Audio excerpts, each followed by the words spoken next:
J'ai obtenu miséricorde. Une miséricorde dont je ne suis pas digne.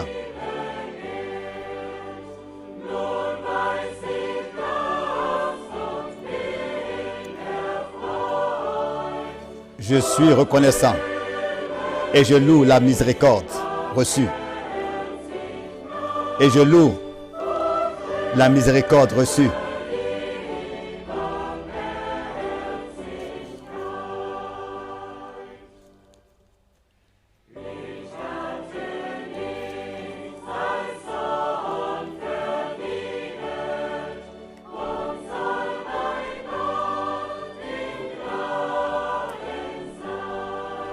J'étais perdu et j'ai la grâce d'être sauvé.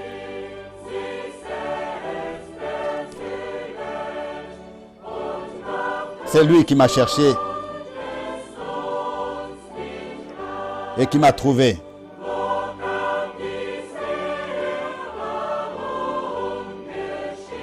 Pourquoi?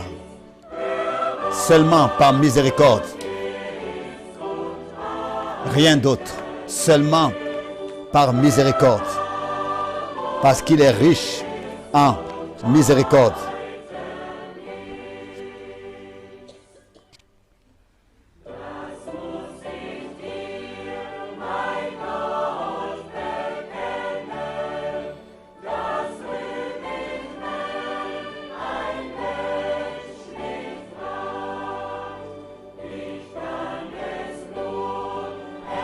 Je ne peux qu'appeler cela la miséricorde.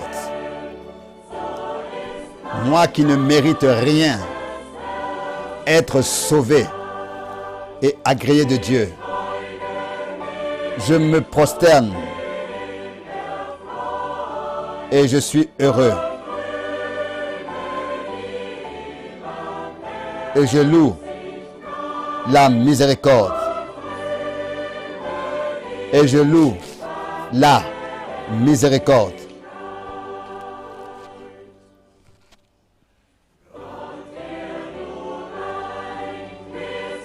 Ô Dieu, toi qui es riche en miséricorde, ne m'ôte pas ta miséricorde.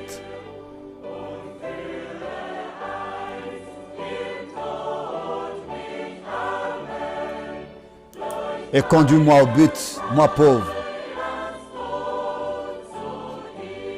vers toi, à toi.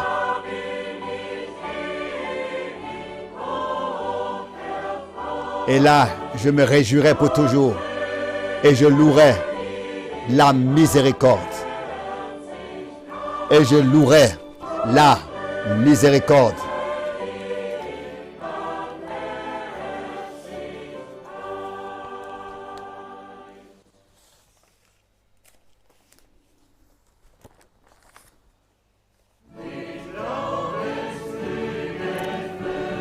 Avec les ailes de la foi, je m'envole au-dessus des vallées, des montagnes et des collines, à la maison. Beaucoup m'ont précédé et nous attendent et sont là-bas sur les plages en or. Ils m'appellent, ils chantent et sont heureux. Et sont heureux d'avoir marché sur le pays, sur le chemin qui mène au pays meilleur. Au pays meilleur.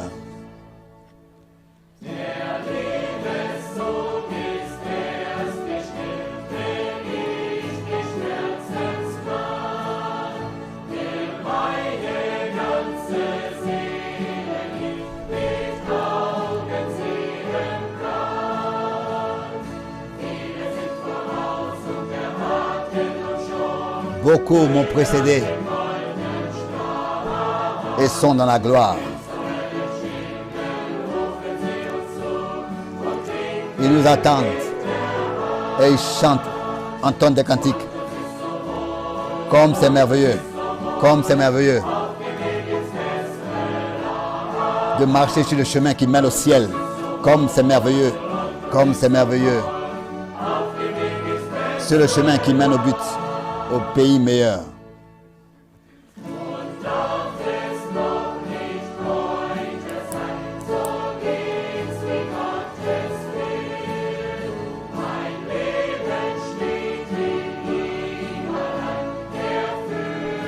Ma vie est seulement en lui, qui la conduise comme il veut. Beaucoup m'ont précédé, qui ont marché avec le Seigneur.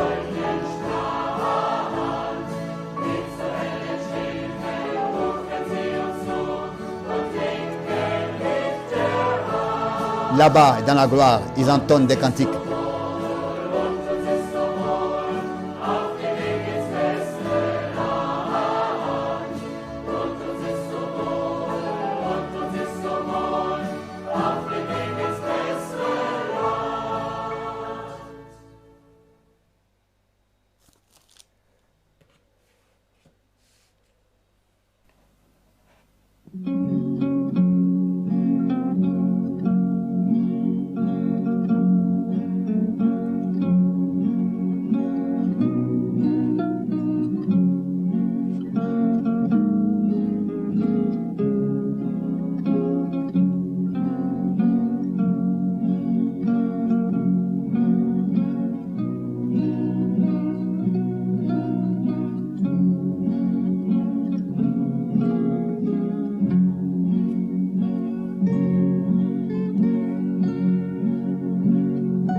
Je voudrais me joindre à ce que nous avons déjà observé hier soir de la prédication de Frère Branham, la foi parfaite, et les pensées que nous avons considérées, continuer à les suivre et les terminer avec l'aide de Dieu, de manière que dans la foi, nous soyons édifiés et que tout ce qui balance et ballotté cesse et que nous soyons conscients de la raison pour laquelle Dieu a parlé. De la raison pour laquelle Dieu a parlé. Je suis convaincu que la même foi en nous doit survenir, nous qui avons écouté la parole de Dieu, telle qu'elle a survenu en ceux à qui la parole de Dieu avait été adressée originellement. Parfois, j'essaie de me représenter l'état des prophètes qui, par inspiration du Saint-Esprit, ont reçu la parole de Dieu. Comment est-ce qu'ils ont ressenti, comment ils ont dû ressentir, et qu'est-ce qui s'est passé en eux, et comment est-ce que la relation à Dieu a été rétablie par la parole de Dieu qui leur a été adressée, pas par quelque chose d'autre. La relation de Dieu aux hommes est toujours de nouveau par sa parole, a été reçue par sa parole. Et ces hommes ont été bénis, pas seulement d'une théorie, mais dans la pratique. Et aujourd'hui, ce matin, tôt, alors que j'étais en train de voulais prendre mon café, cette pensée m'est venue de Aaron. Vous savez que dans l'Ancien Testament, les sacrificateurs tous furent oints. Mais l'onction de tous les sacrificateurs était comme ça ordinaire. Mais Aaron a été oint d'une manière particulière. Il a été tellement oint que l'huile précieuse répandue sur sa tête, descendue sur sa barbe jusqu'à sur le bord de ses vêtements en bas. Et j'ai dit, Seigneur, je me souhaite une telle onction. Et une telle onction, je vous le souhaite à tous. Pas seulement une onction, comme ça, un peu, qui est prise, qui est faite comme ça, comme nous le faisons ordinairement, quand nous oignons les uns les autres d'huile, et cela suffit pour prier pour les malades. Mais Aaron, c'était une onction particulière. Et c'était quelque chose de particulier, car il était l'origine, le commencement de la sacrificature. Et vous savez, alors que notre Seigneur fut oint, il a été oint au-dessus de toute mesure. Et nous, en tant que ceux qui ont cru en lui, nous avons le droit, pas en tant que des mendiants, mais en raison de notre nouvelle naissance, de notre adoption, nous avons le droit aussi de recevoir l'onction du Saint-Esprit, et cela au-dessus de toute mesure. Je voudrais lire d'Hébreux chapitre 12 en commençant, lire Hébreux chapitre 12 et lire beaucoup de versets si c'est possible, et ensuite passer à la prédication du frère Branham, la foi parfaite. Dans Hébreux, le chapitre 12, ici, il est écrit à partir du verset 22, la chose suivante. Mais vous êtes rapprochés de la montagne de Sion, de la cité de Dieu, du Dieu vivant, la Jérusalem céleste, des myriades qui forment le cœur des anges. Vous êtes approchés à l'assemblée, à la congrégation des premiers-nés inscrits dans les cieux, du juge qui est le Dieu de tous. En allemand, du Dieu qui est le juge de tous. Des esprits, des justes parvenus à la perfection, de Jésus qui est le médiateur de la nouvelle alliance, et du sang de l'aspersion qui parle mieux que celui d'Abel. Hier, nous avons parlé de l'Église du Seigneur et aussi de ce que Jésus, selon Marc chapitre 10, Luc 10 plutôt, a loué et exalté, tressailli de joie par cet esprit, de ce que ceux qu'il a rachetés, leurs noms sont inscrits dans les cieux.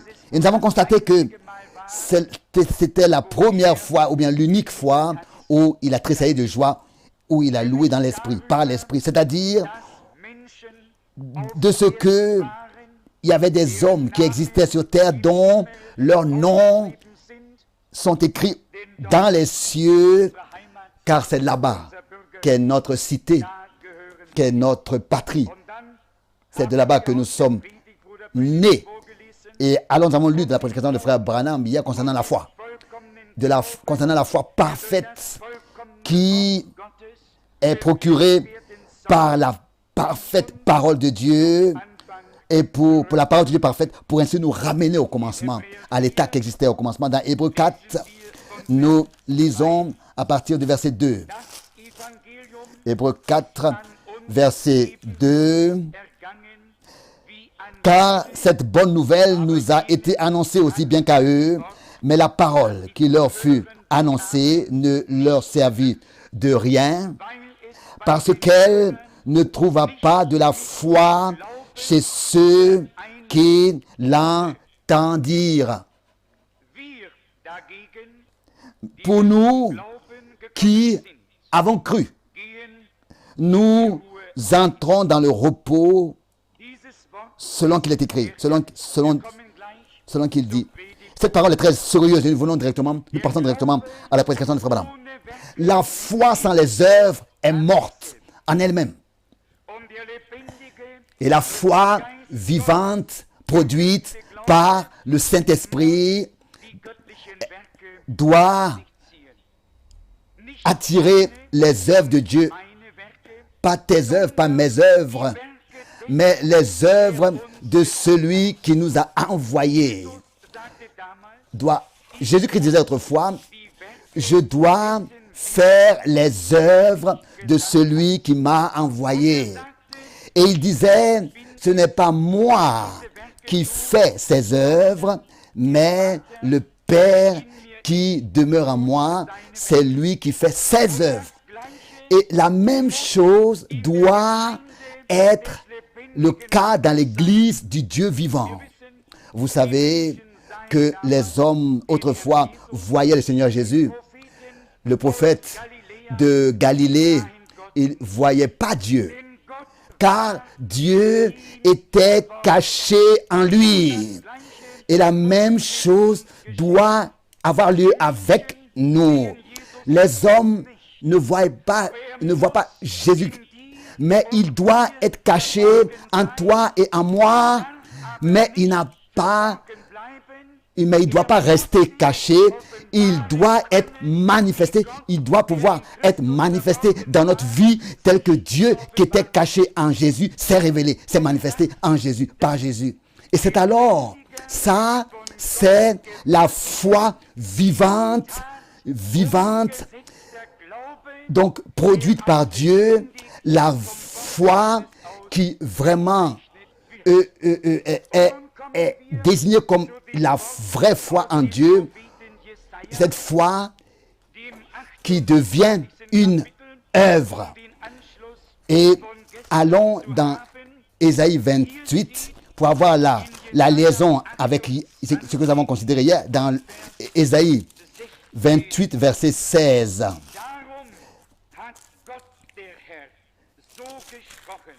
C'est pourquoi, ainsi parle le Seigneur, l'Éternel. Voici, j'ai mis pour fondement en Sion une pierre éprouvée, une pierre angulaire de prix, solidement posée comme un rocher.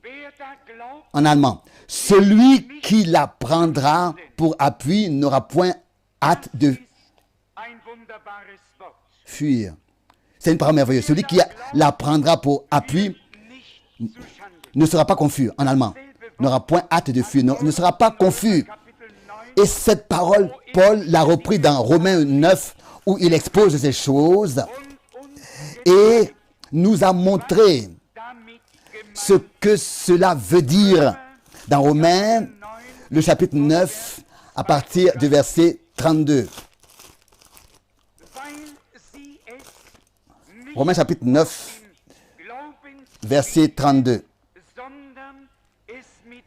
Pourquoi? Parce qu'Israël l'a cherché non par la foi, mais comme provenant des œuvres. Ils ont voulu l'atteindre comme provenant des œuvres. C'est ainsi qu'ils se sont heurtés contre la pierre d'achoppement.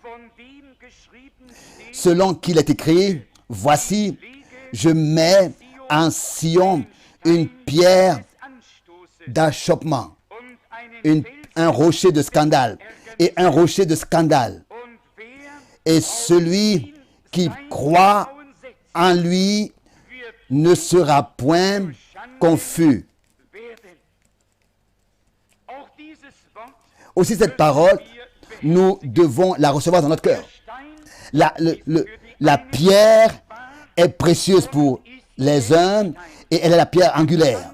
Pour les autres, elle est la pierre d'achoppement sur laquelle ils trébuchent et tombent.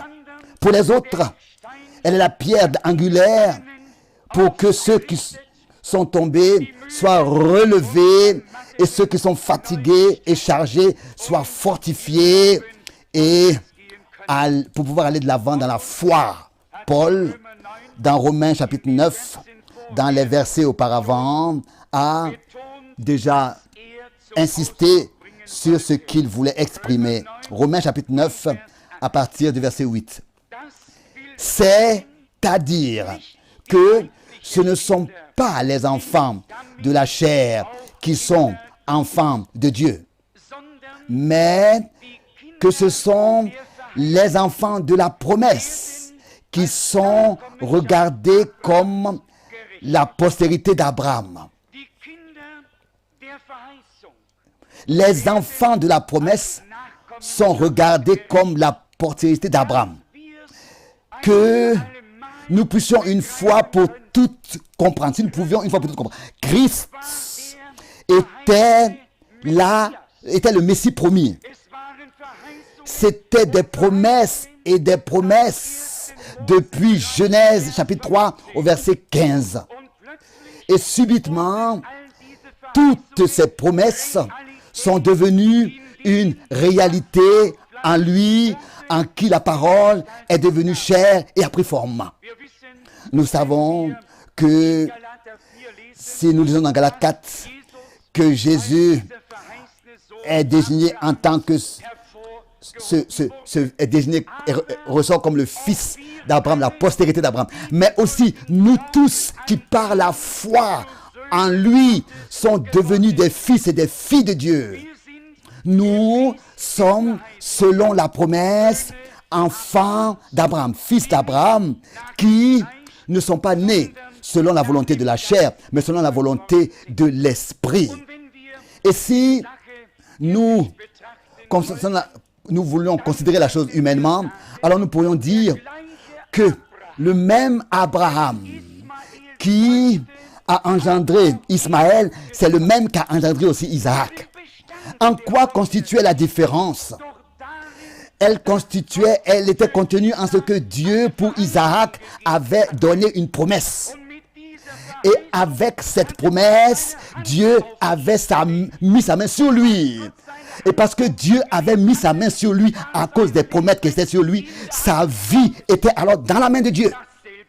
Et la même chose, c'est aussi avec nous tous. Chaque homme qui est né dans ce monde, il est né de la même manière dans ce monde, comme tous. Que ce soit que les hommes soient incroyants ou croyants, qu'ils soient païens ou juifs, ou quoi qu'il soit. Chaque homme qui naît dans ce monde, il vient de la même manière dans ce monde. Mais quelle est la différence? La différence, c'est l'élection de Dieu dans la vie de l'homme par la promesse qu'il a donnée aux siens. Et c'est ce que nous voulons retenir et ressortir de la parole de Dieu. Dans Romains chapitre 9, à partir du verset 11. Car les enfants n'étaient pas encore nés et ils n'avaient point ni bien, et ils n'avaient fait ni bien ni mal. Déjà là, afin que le dessein d'élection, vous voyez, le dessein d'élection de Dieu subsiste sans dépendre des œuvres et par la seule volonté de celui qui appelle. C'est ainsi qu'il fut dit à Rebecca, l'aîné sera assujetti au plus jeune. Selon qu'il est écrit, j'ai aimé Jacob et j'ai haï Ésaü. Ça, c'était et ce sont les paroles de Dieu. En raison de la préscience de Dieu, il a pu à l'avance de sa seule volonté prédestiner et élire. Et Paul, au verset 14, continue et écrit, « Que dirons-nous donc? Y a-t-il un Dieu de l'injustice? Loin de là. » Qui voudrait poser la question à Dieu ce qu'il fait? Ici, la promesse l'importance est mise sur la promesse et nous sommes enfants de la promesse selon Isaac. Enfants de la promesse selon Isaac. Et parce que justement, nous portons dans notre cœur les promesses de Dieu, c'est pour cette raison qu'à la fin de notre marche, nous les verrons dans leur accomplissement et dans leur réalité. Toutes les promesses de Dieu qui ont été données pour les temps, nous les recevons dans la foi et nous les expérimentons aussi personnellement. Pas seulement pour notre Seigneur, de notre Seigneur, mais alors que Jean avait apparu et qu'il lui avait été demandé, qui es-tu? Alors là, il a dit ouvertement, comme nous le savons tous, dans l'évangile de Jean, au premier chapitre, à partir du verset 20, je suis pas Christ. Et ils lui ont demandé, mais qui es-tu alors? Es-tu Élie? Il a dit non, je ne le suis pas. Et plusieurs versets plus tard, il a dit, je suis la voix de celui qui crie dans le désert, préparez le chemin de l'Éternel. Qu'est-ce que c'était? Les promesses, la promesse de Dieu qui se référait à lui et à son ministère et qui avait été donné à trouver son accomplissement en lui. Il connaissait sa position, pas seulement dans le royaume de Dieu, en tâtonnant ou bien en tâtonnant ou bien en imaginant, mais par la révélation de l'Esprit de Dieu et par la parole de Dieu. Et je peux dire que Frère Branham est resté sans devoir une réponse à qui que ce soit. Lui aussi, il a pu se référer au verset biblique qui se référait à son ministère. Mais maintenant, c'est à nous. Maintenant, le temps est adressé à nous. Maintenant, c'est notre heure. Que les autres savaient dans quelle position ils étaient et quel était le devoir qu'ils avaient dans le royaume de Dieu. Cela nous réjouit et nous sommes reconnaissants à Dieu pour ça. Mais maintenant, l'heure pour l'épouse Église est venue pour qu'elle puisse reconnaître les promesses qui lui ont été données et qu'elle puisse les recevoir. Pas seulement ça, mais qu'elle puisse les voir accomplies dans sa vie. Et Dieu va accorder sa grâce pour ça. Nous avons hier soir déjà lu ces paragraphes merveilleux de la prédication de Frère Branham, Foi parfaite. Et je vais donc lire ensuite ce que nous n'avons pas encore lu hier soir. Ici, il est écrit, comme nous l'avons dit, citation, ce matin, alors que nous nous efforcions de ramener l'Église au point où nous pourrions réellement voir parmi nous la restauration des temps apostoliques. Ça, c'était ce qui était devant les yeux de Frère Branham. C'était la promesse pour son ministère, c'est-à-dire de rétablir, de restaurer, de ramener dans l'état primitif qu'avait l'Église primitive. Et pour que la parole, pour révéler la parole promise pour cette époque, pour que l'Église, par cette parole promise, puisse prendre sa position et voir les promesses de Dieu s'accomplir. Pouvoir voir les promesses de Dieu s'accomplir. Et ensuite, il dit, ce à quoi nous aspirons tous. Est-ce que cela est valable pour toi et pour moi? Est-ce que c'est à cela que nous aspirons tous réellement? C'est-à-dire de voir se répéter les actes des apôtres dans leur puissance, dans leurs actions originelles, dans la manifestation du Dieu vivant et de tout ce qui appartient à cela d'une manière nouvelle. C'est-à-dire maintenant à la fin, comme ça a eu lieu au commencement. Nous, c'est à cela que nous aspirons tous. Et ensuite, il donne la promesse et il dit, et ce temps est à la porte. Nous l'apercevons, mais nous aimerions le voir mieux. Citation. Nous souhaiterions que ce soit comme un courant, qu'il puisse nous aider et que nous puissions l'apporter aux autres. Et que ce courant, il puisse secourir les autres, couler par nous aux autres. Celui que Dieu aide, Dieu le fait pour que par lui, d'autres puissent être aidés. Et si Dieu nous a parlé, c'est seulement pour que par nous, le même Dieu qui nous a parlé puisse parler aussi aux autres. Et si Dieu nous a fait grâce, c'est seulement pour la raison, pour que cette grâce puisse être vantée par les autres, et reçue par les autres. Je ne veux pas ici raconter ce qui s'est passé lors de mon dernier voyage dans une ville aux États-Unis, et jusqu'à maintenant j'ai dit certaines choses, mais ce qui s'est passé dans cette réunion, je ne l'ai jamais dit, même en privé ou bien quelque part. Mais vous savez, ce qui s'est passé dans un endroit, dans une ville, l'homme était un homme du plein évangile et il a donné l'annonce de mes 2 réunions dans la ville. Il a fait les invitations comme le modèle américain.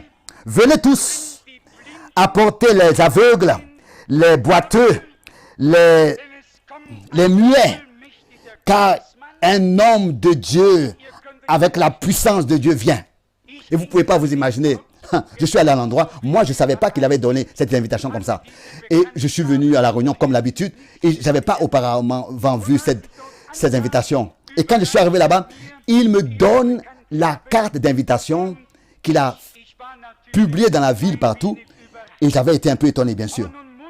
Mais je devais rendre justice.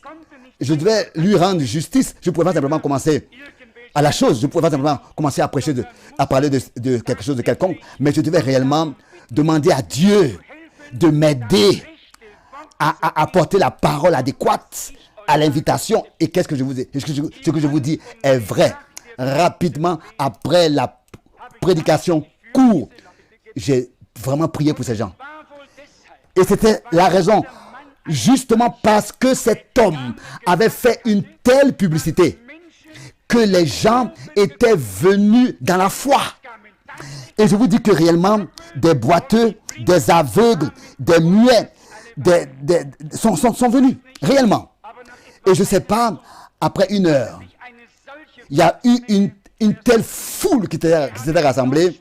Il avait mis les baffes très fort, de manière que je crois que la moitié de la ville a entendu le message. Là-bas, ils ont le droit de le faire. Et j'ai regardé à droite. Il y avait toute une ligne de policiers, car une foule nombreuse s'était rassemblée. Et je vais vous dire que Dieu a exaucé les prières. Dieu a répondu et il a guéri. Alors si on veut avoir une réunion de guérison, alors j'ai remarqué que on doit utiliser la prédication pour que la foi par la prédication soit édifiée, soit bâtie dans les cœurs de ces gens. Et c'est ainsi que Dieu peut se manifester et confirmer sa parole. Ici, frère Branham dit, bon, c'est un enseignement très profond. Je n'en donne que la surface. Mais vous devez creuser en profondeur. La foi est quelque chose que vous possédez. Ce n'est pas de l'imagination. si vous l'avez réellement, c'est aussi réel pour vous que n'importe quoi d'autre. C'est aussi réel que quand vous savez que vous êtes en train de conduire votre voiture. C'est aussi réel que quand vous savez que vous êtes assis dans l'église. C'est aussi réel que quand vous entendez ma voix. C'est une substance. Ce n'est pas une imagination. Ce n'est pas une émotion. C'est quelque chose que vous avez, que vous savez. C'est une ferme assurance. Ça, ce sont des comparaisons que chacun peut bien comprendre.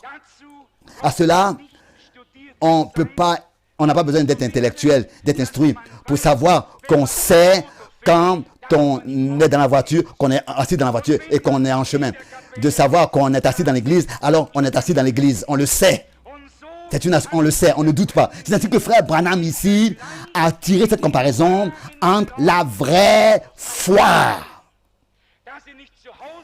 Que vous ne pouvez pas être à la maison et vous imaginer par des émotions que vous êtes quelque part ici dans l'église, assis. Ou bien vous êtes dans l'église et vous pensez que vous êtes dans votre voiture sur l'autoroute. Non, mais que les pensées et la réalité, ça veut dire que la parole est en relation et en accord avec la réalité. Et que on n'est pas en train de laisser imaginer nos pensées quelque part et qu'on descend s'imaginer quelque chose.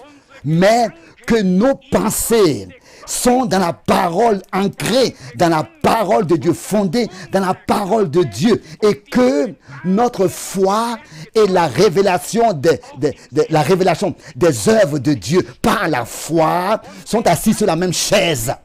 Et si, avec l'aide de Dieu, cela peut avoir lieu, alors nous sommes aidés tous. Et si il est dit ici que c'est réel, c'est une réalité de ce qu'aujourd'hui nous sommes assis dans l'église. Et de la même manière, c'est aussi une réalité que Dieu, dans ce temps, a parlé avec nous.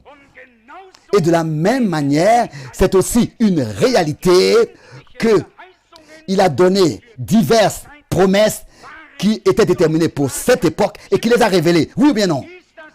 Est-ce que cela est une réalité? Alors il faut que ces réalités divines-là, dans sa parole révélée, puissent attirer à elle les œuvres, la réalité. Alors doit arriver ce que Dieu a dit dans sa parole. Et promis, nous ne pouvons pas pour toujours comme ça continuer à nous à repousser les choses à demain et à remettre les choses demain pour nous et pour les autres. Non, c'est pas possible. Nous devons venir aux réunions avec la conviction dans notre cœur que Dieu va se manifester tel qu'il a fait dans les actes des apôtres. Il faut que cela soit une partie de notre foi. Et peut-être que vous direz, oui, mais ça, je l'ai plusieurs fois essayé Mais Abraham, c'est ainsi que nous l'avons souvent entendu. Abraham, n'est-ce pas, a cru 25 ans. Et quand le temps fut arrivé, fut accompli, cela s'est accompli. Ce qu'il a cru, ce qui a été promis est arrivé. Et si nous avons cru pendant les années qui étaient passées, alors nous n'avons pas fait une erreur de croire durant toutes ces années. Nous avons honoré par cela Dieu. Et l'heure de l'accomplissement des promesses de Dieu doit arriver. Il n'y a pas un chemin qui pourra empêcher cela. Parce que c'est Dieu, dans sa parole, qui l'a dit ainsi. Ici, il est dit, votre foi, elle est en Dieu. Parce que Dieu est la parole. Votre foi est en Dieu. Car la parole est sortie de Dieu et nous a ramenés en relation de nouveau avec Dieu. Combien de fois j'ai déjà dit en insistant que par la vraie prédication de la parole de Dieu, La relation entre la congrégation n'est pas rétablie avec le prédicateur, mais elle est rétablie avec Dieu. Si vraiment par la prédication, la relation entre le prédicateur et la congrégation est rétablie, alors nous allons faire que nous entendre et nous voir. Mais par la prédication de la parole de Dieu. Ce n'est pas ma parole. C'est la parole de Dieu. Et si elle est prêchée, alors la relation doit être rétablie entre la création et Dieu. Et c'est de cette relation avec Dieu, par sa parole révélée par le Saint-Esprit, il faut que la dynamique descende et que la parole que nous avons dans notre cœur soit confirmée. Sinon, ce n'est pas possible autrement. Alors, frère Branham dit ici, la foi est une ferme assurance, est une substance, comme nous avons vu dans les Hébreux qu'elle était. Et ce qu'on fait, ceux qui l'avaient, beaucoup ont la foi aujourd'hui, mais ne l'ont plus demain. Le jour suivant, il y a quelque chose. Puis plus tard, il y a quelque chose d'autre. Mais une fois, parfois ils l'ont pas. Mais si une fois, Dieu l'a ancré dans votre cœur et que vous le voyez, plus rien ne pourra vous faire quitter votre position. Si Dieu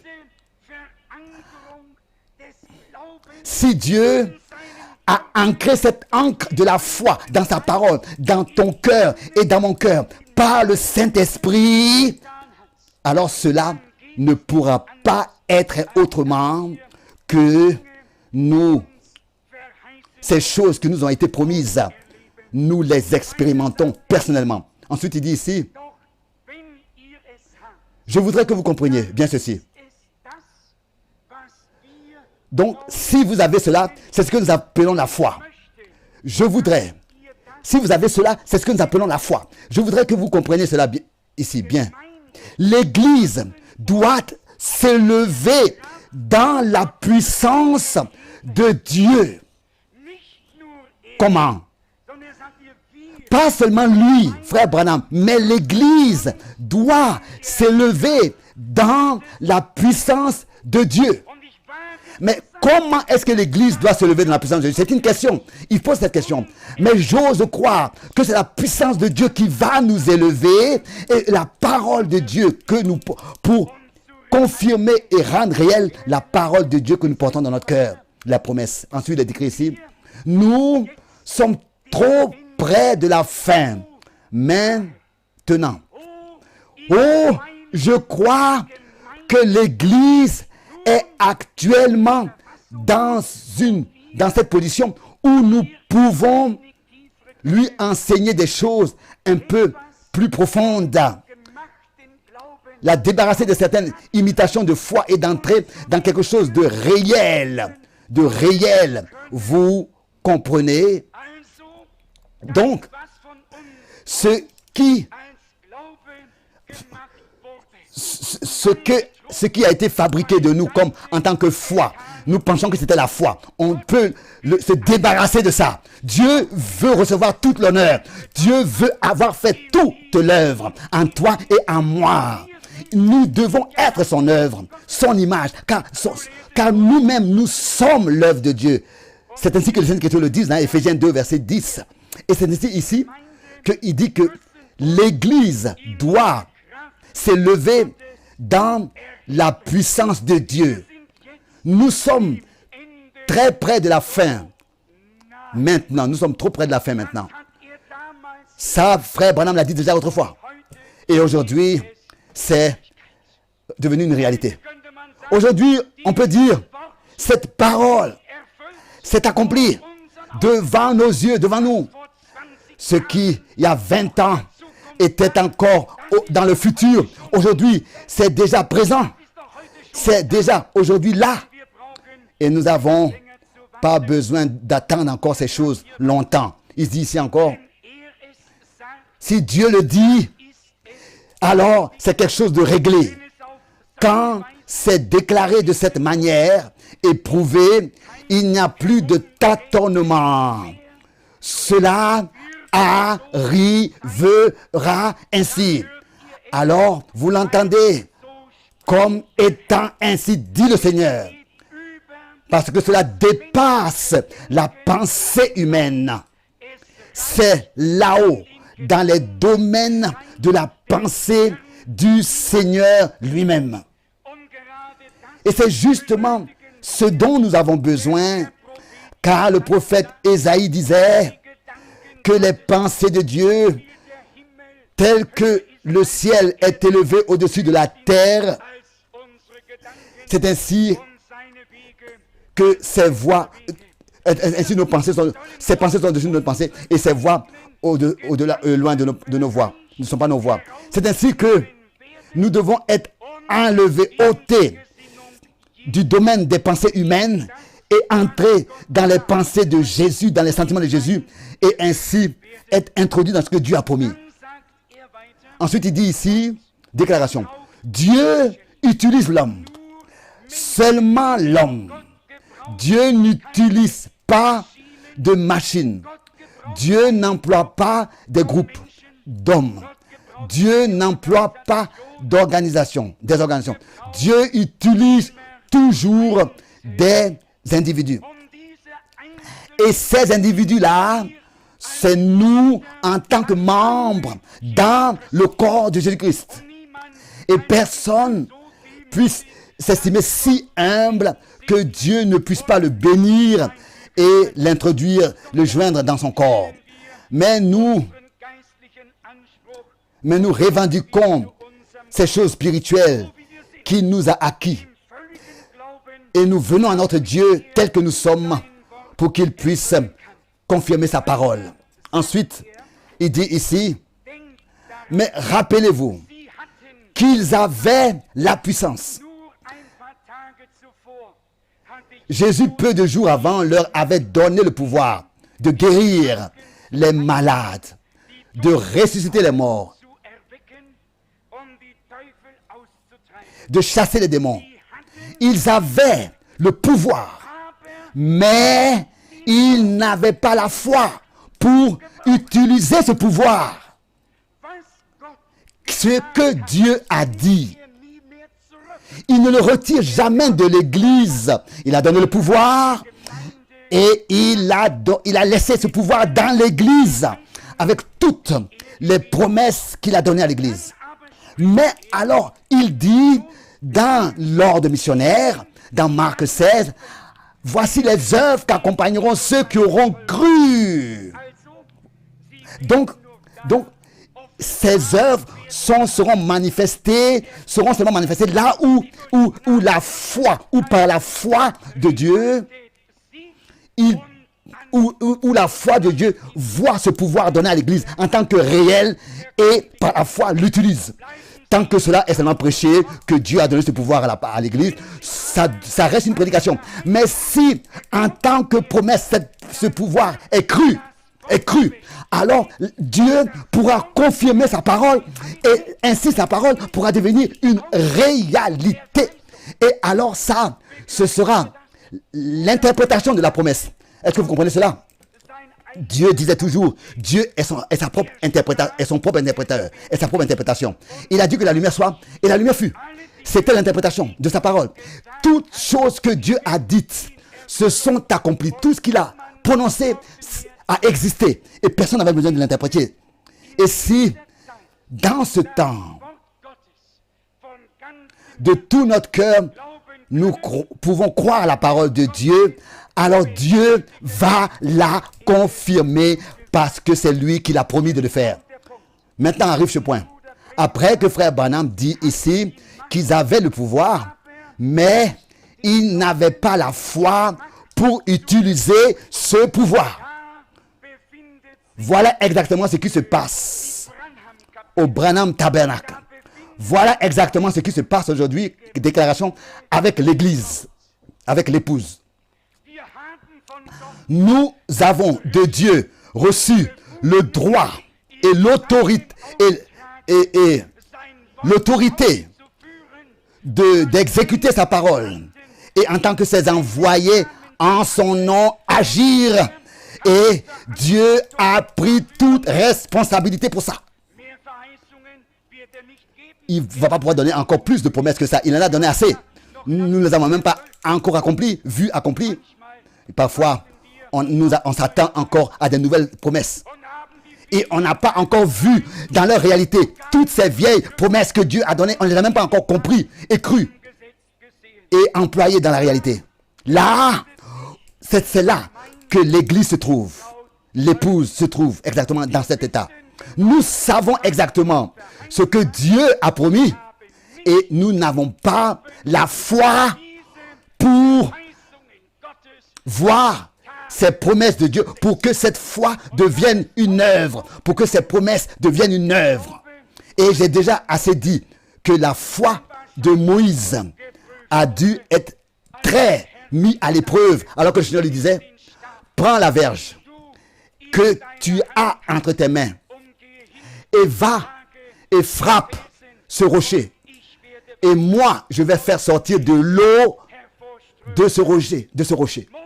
Moïse aurait pu avoir peur et dire, et réfléchir, mais comment est-ce qu'une telle chose peut être possible? Moïse n'avait pas à réfléchir. Moïse avait dans la foi à obéir et à prendre la verge et à frapper, à faire ce que Dieu lui a dit. Et il devait même faire attention à ne pas être emporté par l'eau qui allait jaillir comme un courant, car elle a jailli avec puissance. L'eau, qu'est-ce que c'était? C'était pas la réflexion humaine de Moïse, mais la confiance en Dieu et en la parole de Dieu. C'est ça qui toujours a permis que l'homme puisse voir les promesses de Dieu s'accomplir dans sa vie. Et je pense qu'à cela, la parole du Seigneur dans ce temps nous a été apportée. Ce message nous a été apporté pour ça, justement. Pas seulement pour qu'on puisse écouter un message et ensuite en parler. Mais il s'agit de l'écouter dans la foi, le recevoir dans notre cœur, le repasser et faire confiance à Dieu qu'il va l'accomplir. Et alors, frère Branham, ici donne un exemple très étrange. Vous savez qu'il était un chasseur et il avait des fusils, il a aimé les fusils. Moi-même, dans sa pièce, j'ai compté 47 fusils. Et il utilise ici cet exemple. Il dit, j'ai mis une cartouche dans mon fusil. Je sais ce qui va se passer d'après la balistique. Vous pouvez connaître tout ce qui va se passer devant la balistique. Comme avec la parole. Mais il faut que je tire la gâchette. Il faut mettre le feu à la poudre. Il ne s'agit pas de connaître toute la balistique, la technique du fusil. Il faut que la puissance atteigne la poudre. La poudre a la puissance, mais elle a besoin du feu. Il faut que le feu atteigne la poudre pour que la poudre soit allumée. C'est ainsi que la cartouche est chassée. Et c'est ainsi, la poudre est là. Tout est là. Et le feu de Dieu est là. La puissance de l'esprit est là. Nous n'avons pas besoin d'apporter un feu étranger sur lequel du Seigneur. Dieu a haché de feu au ciel pour le déverser sur nous. Et pour allumer cela dans ton âme et dans mon âme. Et alors, la poudre sera atteinte. Et Dieu va se manifester en puissance dans sa gloire et dans sa puissance. Il y a plusieurs choses ici qui sont dites. Et ici, à la page suivante, il dit, est-ce que vous pouvez vous imaginer que Josué, convoquant les anciens d'Israël et leur disant, frères, nous sommes les serviteurs du Seigneur, j'aimerais que vous lui demandiez s'il consentirait à prolonger un peu le jour en arrêtant le soleil un petit moment. Oh, un peu le jour en arrêtant le soleil un petit moment. Ici, frère Branham veut dire que ce n'est pas par le conseil ou bien par les demandes que nous nous exprimons les uns les autres que quelque chose se passe, mais c'est par l'inspiration du Saint-Esprit qui est donnée à chacun individuellement. Et ça, alors, à ce moment-là, c'est une chose qui se passe entre toi et Dieu. Et personne n'a besoin d'intervenir. Et ici, dans ce cas, Josué nous est représenté comme exemple. Et ici, il est dit, oh non, il en avait besoin. Et sans prière, sans rien du tout, il en avait besoin. Il commanda au soleil parce qu'il en avait besoin. Il lui dit, arrête-toi. Alléluia. J'en ai besoin. J'ai besoin de toi. Je suis au service du Seigneur. Et la Bible dit, il n'y a point eu de jour comme cela, ni avant ni après, où l'Éternel ait écouté la voix d'un homme, car l'Éternel combattait pour Israël. Qu'est-ce que c'était? C'était une inspiration subite. Et il n'avait même pas le temps de réfléchir et de consulter ou bien de parler avec quelqu'un de ce qui lui est arrivé. Mais il a prononcé ce qu'il a reçu. Il a reçu les paroles et il a adressé ces paroles là où elles devaient aller. Il a directement parlé au soleil et à la lune. Et la réponse est descendue du haut des cieux parce qu'elle avait été bien adressée. Oh, que Dieu puisse t'accorder à moi et à toi et à moi et à nous tous. C'est cette leçon, cet enseignement profond duquel Frère Branham parle au commencement et dit, nous voulons apprendre ensemble et considérer ce profond enseignement. Et ce sont les enseignements que nous pouvons observer aujourd'hui et de manière nouvelle faire confiance à notre Dieu. Car il est dit encore ici, si je laisse le soleil se coucher, ils se rassembleront de nouveau et me donneront encore plus de mal. Alors arrête-toi. Et toi, lune, reste où tu es. Et là, Frère Branham dit, Amen. Elle resta là après de 24 heures. Qu'est-ce que c'était? C'était le peuple de Dieu qui était en chemin pour aller entrer en possession des promesses de Dieu, qui était porté par l'épaule des sacrificateurs dans l'arche de l'Alliance. Et ils étaient en train de voir aller vers le pays de la promesse pour que les promesses qu'ils portaient là, ils puissent les voir dans leur réalité s'accomplir. Et nous sommes aujourd'hui dans la même situation. Qu'est-ce qui s'était passé autrefois? Dieu avait donné des promesses à Abraham. Et dans le temps d'Abraham, il les a accomplis. Dieu a donné des promesses à Moïse. Dans le temps de Moïse, il les a accomplis. Et du temps de Josué, il les a accomplis aussi. C'est ainsi le peuple d'Israël. Dans l'arche de l'Alliance, ce peuple de Dieu portait dans l'arche de l'Alliance la promesse de Dieu. Et il était écrit, je vous donnerai les pays des Hétitiens et des Philistins et de tous ces peuples. Levez-vous et traversez le Jourdain. Et Josué savait exactement ce qui était à faire. Il n'y avait pas besoin de prendre conseil. Il a dit, en 3 jours, nous allons traverser. Et là, les hommes sont venus et ils ont pris la parole sur leur épaule. Ils l'ont prise, c'est-à-dire les promesses que Dieu, par la bouche de Moïse, avait données. Et c'est là que Dieu, lui, Dieu des cieux, il a regardé sur sa propre parole que son peuple portait. Et c'est ainsi que Dieu ne pouvait pas faire autre chose que de frayer le chemin à cause de sa parole et d'accomplir les promesses que son peuple portait par sa grâce. Jusqu'à là, c'était une parole de la promesse. Et ensuite, elle est devenue la parole des promesses dans sa réalité accomplie. Ils ont foulé le sol du pays. Et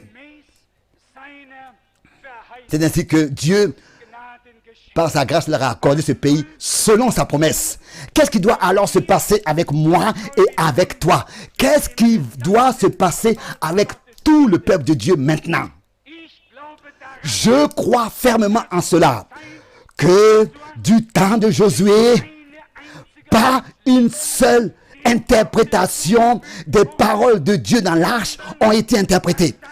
Mais la parole que Dieu avait donnée à Moïse et qui avait été prêchée à Israël, c'est cette parole-là qui a été mise dans l'arche de l'Alliance, et il n'y avait personne qui avait le droit de l'ouvrir et pour interpréter et ajouter quelque chose. Et les hommes qui ont porté la parole avaient que le devoir de la croire et d'aller de l'avant.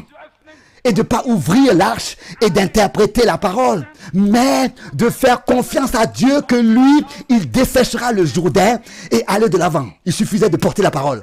Et si aujourd'hui, je dis que c'est exactement dans la même situation que nous nous trouvons, et je suis convaincu que nous n'avons qu'un seul devoir, c'est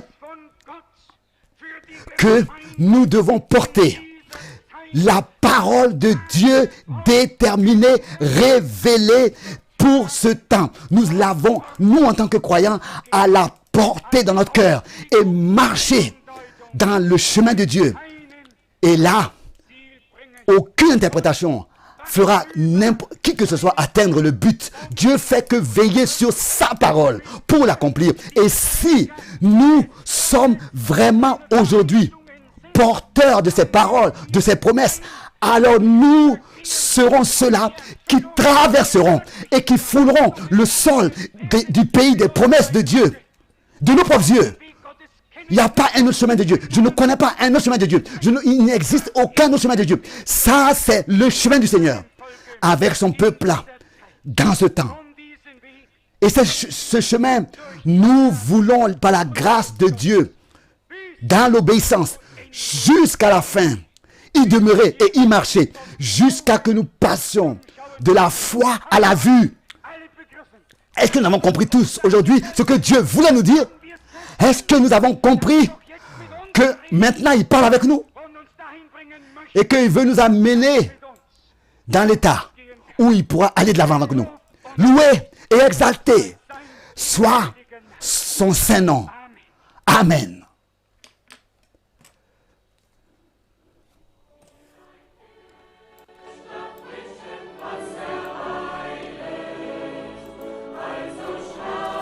Alléluia.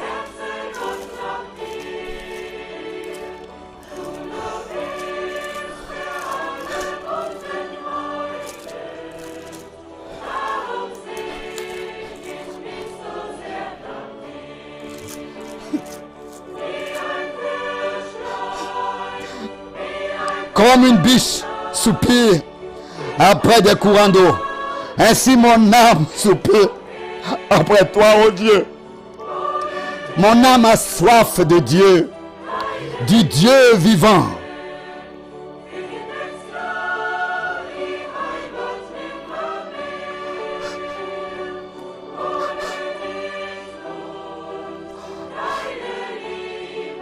Oh, ton amour est grand. Quand irai-je et paraîtrai-je devant la face de Dieu? Mes larmes sont ma nourriture jour et nuit. Pendant qu'on me dit sans cesse, où est ton Dieu? Je me rappelle avec effusion de cœur quand je marchais entouré de la foule. Alléluia. Comme une biche soupire après des courants d'eau, ainsi mon âme soupire après toi, ô Dieu. Mon âme a soif de Dieu, du Dieu vivant. Comme une biche soupire après des courants d'eau. Quand irai-je et paraîtrai-je devant la face de Dieu?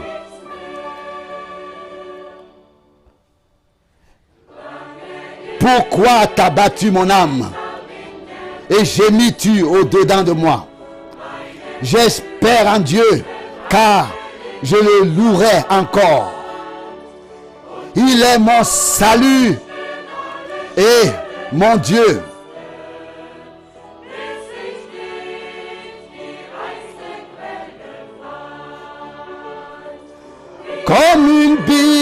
oh, comme une biche, soupire près des courants d'eau. Ainsi mon âme soupire après toi, ô Dieu. Mon âme a soif de Dieu, du Dieu vivant. Quand irai-je et paraîtrai-je devant la face de Dieu? Comme une biche soupire après des courants d'eau. Quand irai-je et paraîtrai-je devant la face de Dieu? Dans le pays du Père.